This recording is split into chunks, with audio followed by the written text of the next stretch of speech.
Hi everyone, this is Anjali Bhardwaj, और this video is about the class 12th history chapter first, Harappan civilization. इस chapter का नाम आपकी book में given है ब्रिक्स बीड्स एंड बोन्स. अब सीधे सीधे नाम रख सकते थे हड़प्पन सिविलाइजेशन, बट इसका नाम ब्रिक्स बीड्स एंड बोन्स क्यों रखा गया है वो ये चैप्टर के दौरान ही मैं आपको बताऊंगी और आपको समझ भी आ जाएगा. So let us begin. सबसे पहले तो सिविलाइजेशन का मतलब क्या होता है और हम लोग इसे पढ़ ही क्यों रहे हैं, ये इतना अलग क्यों है.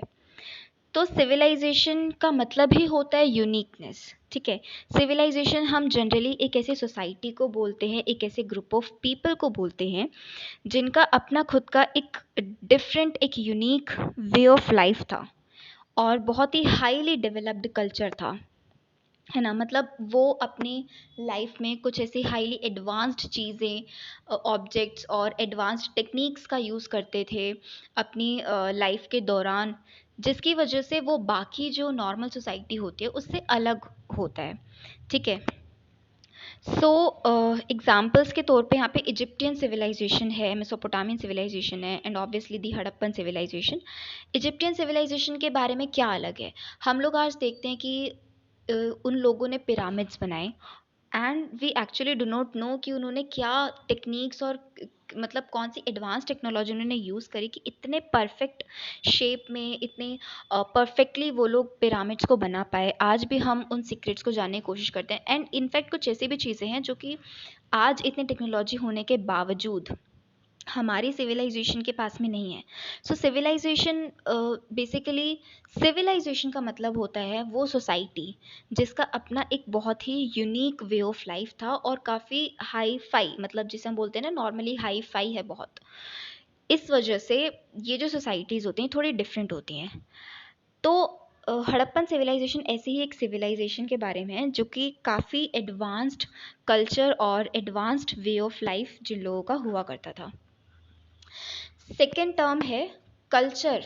अब कल्चर के बारे में आपको आपकी किताब में क्या लिखा हुआ है कि हिस्टोरियंस इस वर्ड को यूज़ करते हैं to for a group of objects जो कि आपको एक पर्टिकुलर जगह पे मिलते हैं और एक पर्टिकुलर पीरियड ऑफ टाइम से वो बिलोंग करते हैं.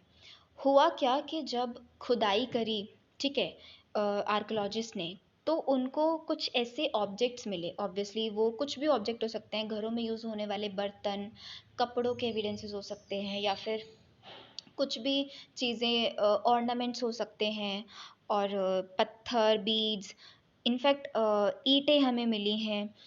तो जब पता लगाया गया, इनकी डेटिंग निकाली गई, तो पता चला हमें कि ये एक पर्टिकुलर टाइम पीरियड से बिलोंग करते हैं, एक पर्टिकुलर टाइम फ्रेम के वो थे. और ऐसा भी नहीं कि हमें हर जगह ये मिले पूरी दुनिया में, ये एक फिक्स्ड जोग्राफिकल एरिया में मिले. ठीक है. सो वही फिक्स्ड जोग्राफिकल एरिया में ये लोग रहा करते थे और इन चीज़ों का इस्तेमाल करते थे. सो कल्चर जो होता है जनरली वो ऑब्जेक्ट से ही हमें पता चलता है. जैसे एग्जाम्पल में यहाँ पर मैंने लिखा हुआ है bricks, beads, weights, stones, ornaments, utensils, houses, blades, seals, ये सारी वो चीज़ें हैं जो कि आर्कोलॉजिस्ट को मिली खुदाई करते हुए. एंड होता क्या है, सी, we can understand the lives of the people of an old civilization who lived thousands of years ago with the things they left behind. ये वही चीज़ें हैं जो कि इन लोगों ने जो रहा करते थे उस सिविलाइजेशन में, उन्होंने अपने पीछे छोड़ दी, है ना.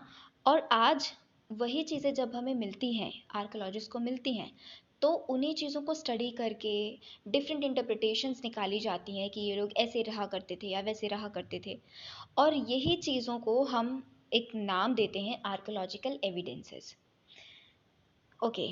So this was the basic introduction कि सिविलाइजेशन का मतलब क्या होता है और कैसे हम इनके कल्चर की जो चीज़ें हैं जो हमें खुदाई पर मिलती हैं उनसे हम किस तरीके से पता लगाते हैं कि वो लोग कैसे रहा करते थे. बिकॉज ऑब्वियसली आज वो लोग नहीं हैं, आज वो सिविलाइजेशन बिल्कुल समाप्त हो चुकी है और हम नहीं पता लगा सकते एग्जैक्टली कि चीज़ें कैसी थी उस समय पे. सो हम ये कल्चरल चीज़ों का ही इस्तेमाल करके इनको स्टडी करके पता लगाते हैं. Next, introduction. इस पार्ट में हम लोग डिस्कस करेंगे कि हड़प्पन सिविलाइजेशन क्या था, कब था और कहाँ था। ठीक है, ये सिविलाइजेशन का जो बेसिक है। कभी भी अगर आप इंट्रोडक्शन लिखते हो, even if you are writing it in your answer, तो तीन चीज़ें मेंशन करना: व्हाट, व्हेन एंड वेयर। इसी चीज़ को हम यहाँ पर डिस्कस करने वाले हैं। So very first thing is, okay wait,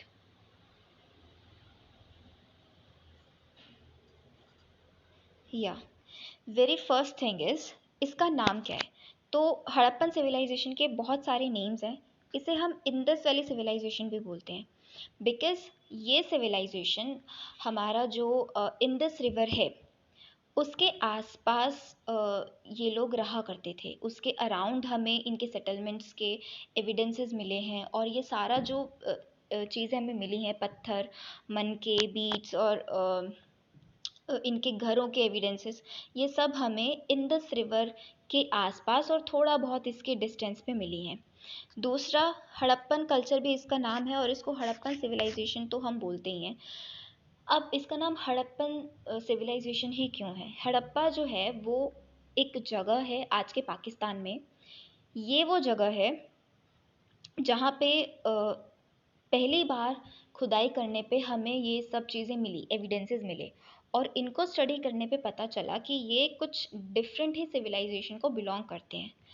तब हमें पता चला कि एक ज़माने में एक सिविलाइजेशन यहाँ पे राज राज किया करती थी, और बिकॉज़ हम नहीं जानते कि एक्चुअल में वो अपनी सिविलाइजेशन को किस नाम से बुलाते थे। सो हमने इसका नाम उस जगह के नाम पर रखा जहाँ पे पहली बार हमें एविडेंसेस मिले। दैट इज़ वाई हम इसे हड़प्पन सिविलाइजेशन बोलते हैं। Harappa is just a site, okay. Second point, they use to live near and around the Indus river, we have discussed it. अब मोस्ट इम्पॉर्टेंट, हड़प्पन सिविलाइजेशन जो है, अगर हम देखें तो ये तीन फेजेस में फ्लोरिश हुआ।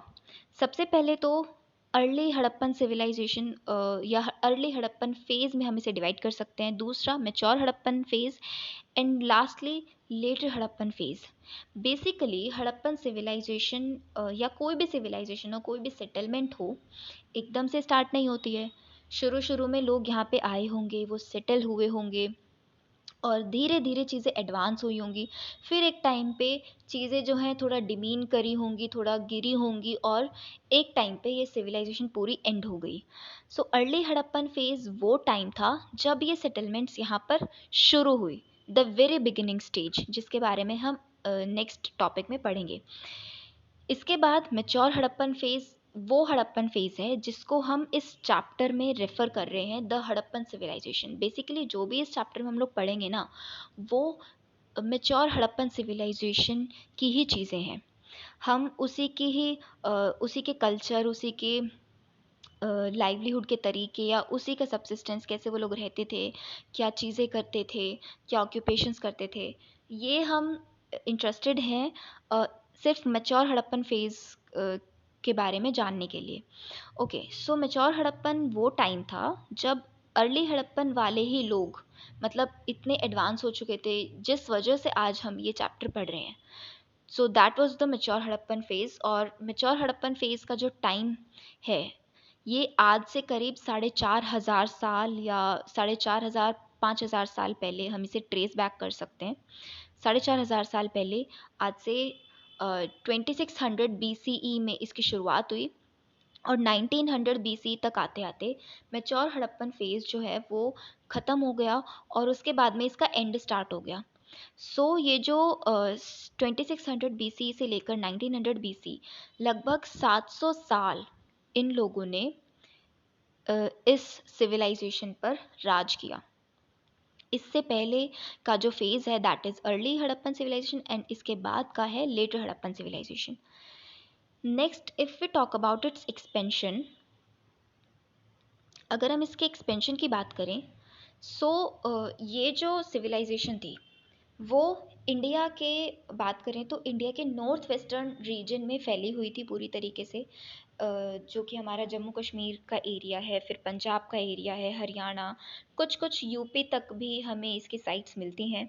इसके अलावा राजस्थान में इसकी बहुत सारी साइट्स हैं और गुजरात में।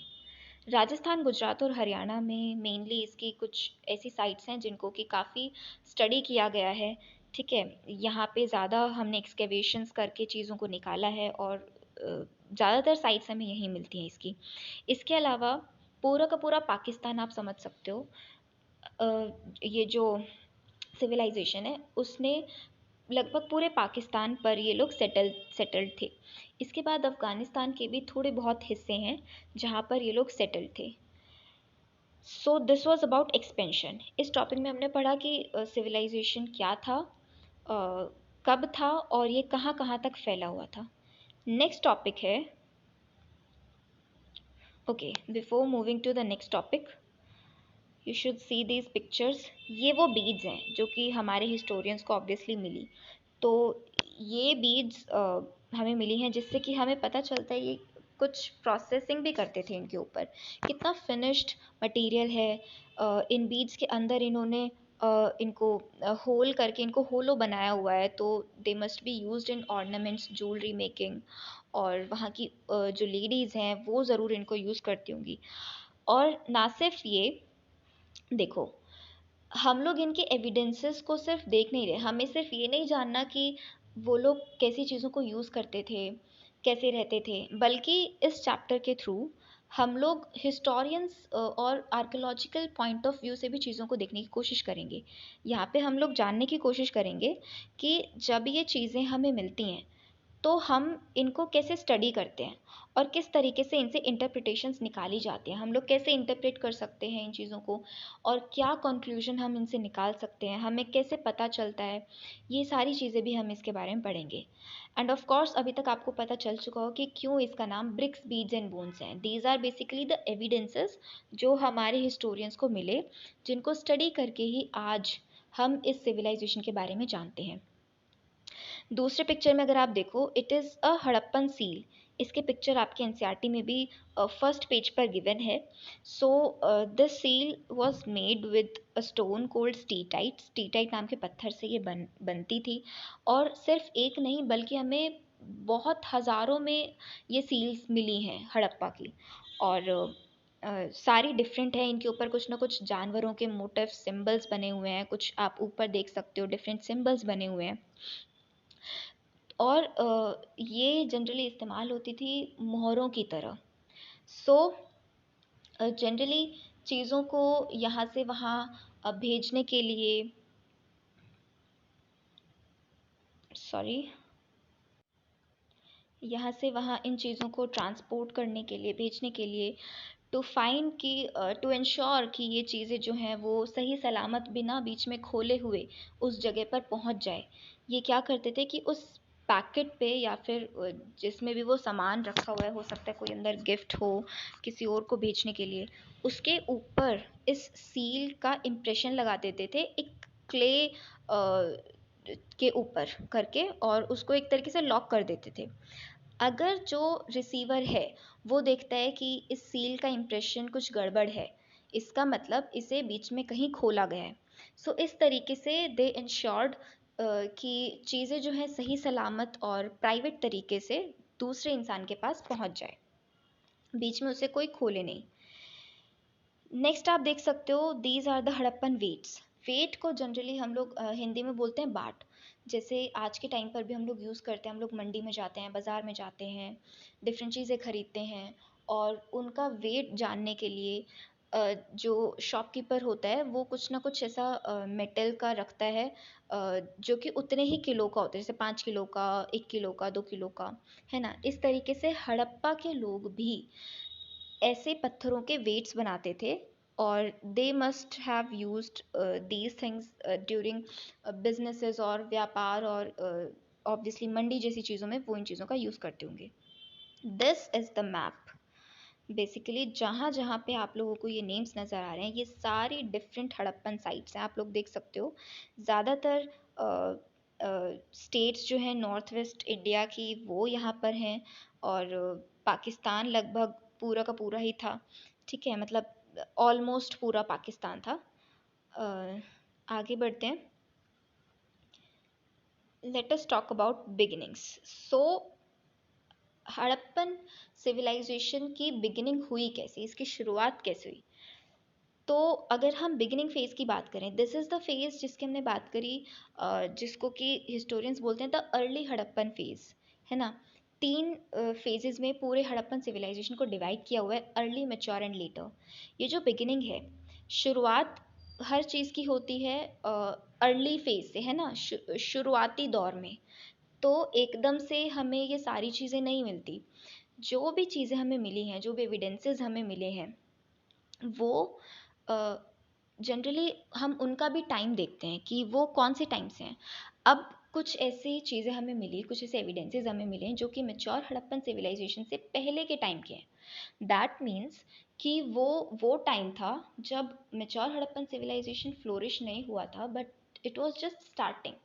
सो हमें कौन कौन सी चीज़ें मिलती हैं, क्या क्या हमें एविडेंसेस मिलते हैं? So before mature Harappan civilization, we have the evidences of distinct pottery, agriculture and pastoralism and some crafts. हमें different pottery, pots वगैरह ये सब चीज़ें मिलती हैं, हमें एविडेंस मिलते हैं एग्रीकल्चर के, जिससे हमें पता चलता है कि वहाँ के लोग खेती बाड़ी करते थे, एग्रीकल्चर करते थे, अपना खुद वो उगा कर खाते थे। पेस्टोरलिज्म, एनिमल हस्बेंड्री जैसी चीज़ों में भी वो ऑक्यूपाइड थे, and they were also occupied in craftsmanship. Crafts की चीज़ें भी वो लोग बनाते थे। तो इस तरीके से इस हड़प्पन सिविलाइजेशन की शुरुआत हुई। सेकेंडली, अगर हम डिफरेंस करें, ऑब्वियसली कुछ ना कुछ डिफरेंस होता है जिसकी वजह से हम अर्ली फेज को अर्ली बोल रहे हैं और मैच्योर को मैच्योर बोल रहे हैं, है ना? कुछ तो डिफरेंस होता है। So the main difference was कि उतना एडवांसमेंट नहीं था। जो बिगिनिंग का टाइम था वो थोड़ा सा कम एडवांस्ड था। उस टाइम पे हमें उतनी एडवांस चीज़ें नहीं मिली जो कि हमें मैच्योर हड़प्पन फेज़ की मिली हैं। और दूसरी चीज़, यहाँ पे जो सेटलमेंट्स थे, जो लोगों के जो लोग आकर यहाँ पर सेटल हुए, वो हमें थोड़े छोटे सेटलमेंट्स मिले हैं। मतलब हमें दूर दूर इनके घर मिले, काफ़ी दूर दूर एक दूसरे से थे। तो there were smaller settlements and there were no large buildings. कोई हमें ऐसी बड़ी बिल्डिंग नहीं मिलती जिससे हमें पता चले कि बहुत ही एडवांस हो चुके थे अब इस वक्त तक ये लोग। So this was the starting. इनकी बिल्डिंग्स छोटी थी, इनके सेटलमेंट्स भी कम थे, बहुत ज़्यादा लोग यहाँ पर ऑब्वियसली नहीं रहते थे उस टाइम पर, पॉपुलेशन कम थी। धीरे धीरे ये एडवांसमेंट आगे बढ़ा। अब इसके बाद हम लोग मैच्योर सिविलाइजेशन के बारे में पढ़ेंगे, जो भी आगे पढ़ेंगे। This was just the beginning. Next is subsistence strategies. So subsistence का मतलब होता है कि ये लोग किस तरीके से अपना गुज़र बसर करते थे, कैसे इनका खान पान था, किस तरीके से इन्होंने अपनी लिविंग की है, मतलब कैसे ये जिए हैं। तो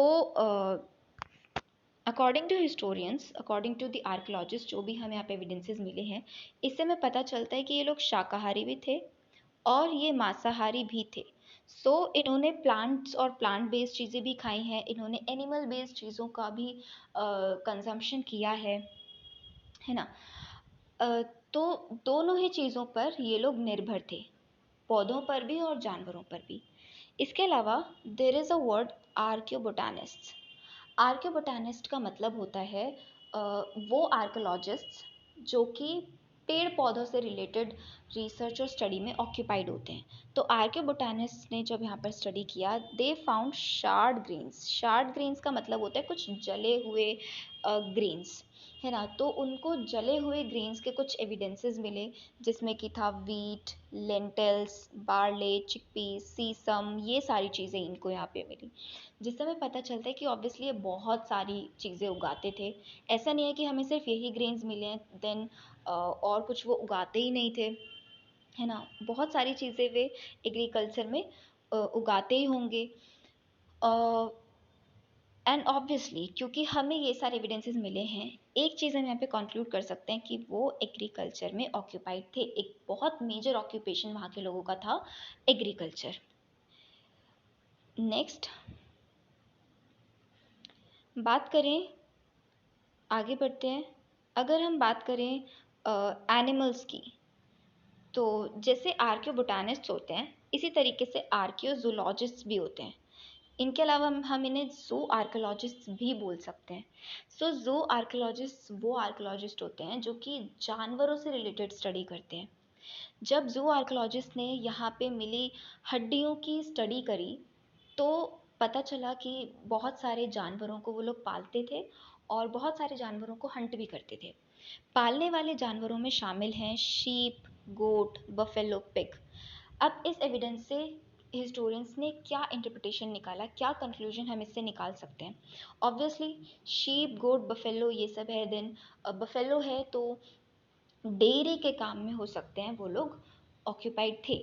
दूसरा गोट है, शीप है। अब शीप है तो हम कह सकते हैं कि वो लोग वूल का व्यापार करते होंगे और ऑब्वियसली लोगों जो ये जानवर हैं उनसे इनका लाइवलीहुड चलता था। ठीक है, नेक्स्ट, डोमेस्टिकेटेड एनिमल्स के अलावा कुछ वाइल्ड एनिमल्स के भी हमें यहाँ पे एविडेंसेस मिले। हमें यहाँ पे हड्डियाँ मिली हैं डियर की, बोर की, घड़ियाल की। घड़ियाल जो होता है वो एक क्रोकोडाइल जैसा एक क्रिएचर होता है। ठीक है, बोर जो होता है वो होता है जंगली पिग। वाइल्ड पिग को बोर कहते हैं। सो वाइल्ड एनिमल्स की हड्डियाँ मिली। देखो हुआ क्या कि जब सेटलमेंट्स की स्टडी करी गई जहाँ पे हमें इनके घर मिले, हमें ये हड्डियाँ साथ में ही मिली हैं। हमें डोमेस्टिकेटेड एनिमल्स की भी हड्डियाँ मिली, हमें वाइल्ड एनिमल्स की भी हड्डियाँ मिली। डोमेस्टिकेटेड एनिमल्स तो ऑब्वियसली पालतू होते हैं तो हम उन्हें घर में पाल सकते हैं, ऑब्वियसली वो लोग भी घर में पालते थे। लेकिन वाइल्ड एनिमल्स घर में नहीं पाले जा सकते। इससे दो कंक्लूजन निकाल सकते हैं। ईदर दे हंटेड देमसेल्व्स, है ना, उन्होंने खुद इनको हंट किया, या फिर इन्होंने किसी दूसरी हंटिंग कम्युनिटी से खरीदा इनको। ठीक है, सो इससे ये कंक्लूजन्स हम लोग निकाल सकते हैं कि या तो वो खुद हंट करते थे या फिर दूसरी हंटिंग कम्युनिटीज़ के साथ भी इनके रिलेशंस थे। Next, late us talk about agricultural practices. Since हमने देखा कि एग्रीकल्चर में ये लोग बहुत ज़्यादा शामिल थे, ऑक्यूपाइड थे।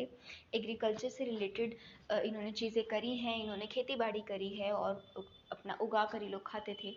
तो हमारे आर्कोलॉजिस्ट को बहुत सारे ऐसे एविडेंसेस भी मिले जिससे हमें पता लग सकता है कि ये लोग खेती बाड़ी कैसे करते थे। What were the different tools and techniques they used during agriculture? So the first is, हमें यहाँ पे एक टेराकोटा बुल मिला है।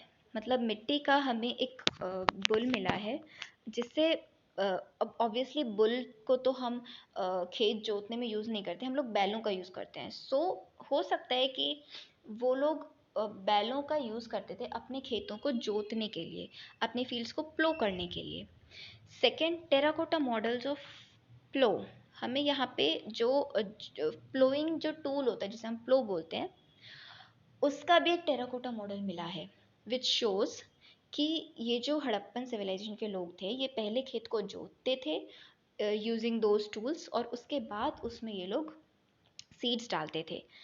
Third, evidence about प्लोड field at Kalibangan Rajasthan. अब राजस्थान के कालीबंगन ये एक साइट है हड़प्पा की, यहाँ पे हमें एक जुता हुआ खेत मिला है और जिससे हमें पता चलता है कि किस तरीके से एक तो वो प्लोइंग करते थे। दूसरी चीज़, ये जो खेत हमें मिला इसको लाइन से, ये जो फरोज है दैट मीन्स लाइंस, तो राइट एंगल्स पे इन्होंने इस खेत को जो है डिवाइड किया हुआ था इन सच अ वे कि दो पार्ट्स में ये डिवाइड हो जाए। और इसका मीनिंग हम क्या निकाल सकते हैं? आज भी जैसे बहुत सारी एग्रीकल्चरल प्रैक्टिसेस ऐसे होती हैं कि एक ही टाइम पर हम लोग दो डिफरेंट क्रॉप्स उगाते हैं, है ना, अपना टाइम बचाने के लिए और बहुत सारी और चीज़ें। तो एक टाइम पे मे बी वो लोग भी ये टेक्निक का इस्तेमाल करते थे और वो एक टाइम पे दो क्रॉप्स उगाते थे। Next point is they used stone blades for crop cutting. So stone blades भी हमें इन एविडेंसेस में मिली हैं। जिसकी हम बात करें आर्कोलॉजिकल एविडेंसेस जो हैं उसमें हमें ये स्टोन ब्लेड्स भी मिले हैं। सो हो सकता है वो इन स्टोन ब्लेड्स का इस्तेमाल करते थे to cut these crops, to harvest them after they get ripe, है ना। तो ऑब्वियसली वो बहुत सारे टूल्स वगैरह भी एग्रीकल्चर में इस्तेमाल करते थे। Lastly but not the least, for irrigation, obviously उगा रहे हैं, खेती बाड़ी कर रहे हैं तो इरिगेशन के लिए अब पानी चाहिए, है ना। सो हमें एविडेंसेस मिले हैं कैनाल्स के, वेल्स के, रिजर्वायर्स के, इवन जो इनका वाटर प्रिजर्व करने का और जो वाटर मैनेजमेंट का पूरा सिस्टम था वो बहुत हाईली एडवांस्ड था कि आज हमारे पास भी शायद वो सिस्टम नहीं है। ये लोग इतने अच्छे तरीके से पानी को मैनेज करते थे कि पानी की स्कार्सिटी में भी अच्छे से ये लोग इनके पास पानी पहले से प्रिजर्व रहता था। जैसे बारिश का पानी ये लोग प्रिजर्व करते थे या फिर कुओं वगैरह का इस्तेमाल करते थे। कैनाल्स बना रखे थे, रिजर्वायर्स बना रखे थे जिसमें पानी जो है वो रिजर्व रहे, प्रिजर्व रहे। ये जो रिजर्वायर है इसका हमें एविडेंस मिला है गुजरात के धोलावीरा में। जितने भी ये नेम्स आ रहे हैं, these are nothing but the sites जहाँ पे हड़प्पन सिविलाइजेशन से रिलेटेड हमें चीज़ें मिली हैं। So this was about irrigation, कि किस तरीके से वो लोग इरीगेशन करते थे। एंड ओवरऑल यहाँ तक हम लोगों ने सब्सिस्टेंस स्ट्रैटेजीज और जो मेच्योर हड़प्पन सिविलाइजेशन है उसके बारे में थोड़ा बहुत बेसिक जाना। नेक्स्ट वीडियो होगी मेसोपोटामिया के बारे में। मेसोपोटामिया जो है वो एक हड़प्पन सिविलाइजेशन की ही एक साइट है और जो कि बहुत मतलब फेमस है। आपने नाम भी सुना होगा, sorry, not Mesopotamia, it's Mohenjo-daro, sorry, it's Mohenjo-daro. तो मोहेंजोदारो का आपने नाम भी सुना होगा, बहुत ही फेमस वो साइट है और क्यों वो इतनी यूनिक है इसके बारे में हम नेक्स्ट वीडियो में पढ़ेंगे। अभी तक अगर आपके कोई सजेशन है इस वीडियो को लेकर के, should I use handwritten notes और ऐसे ही ये ठीक है, प्लीज़ कमेंट बॉक्स में मुझे बताएं। और अगर पसंद आया हो तो चैनल को लाइक करें, सब्सक्राइब करें चैनल को, वीडियो को लाइक करें, और थैंक्स फॉर वॉचिंग।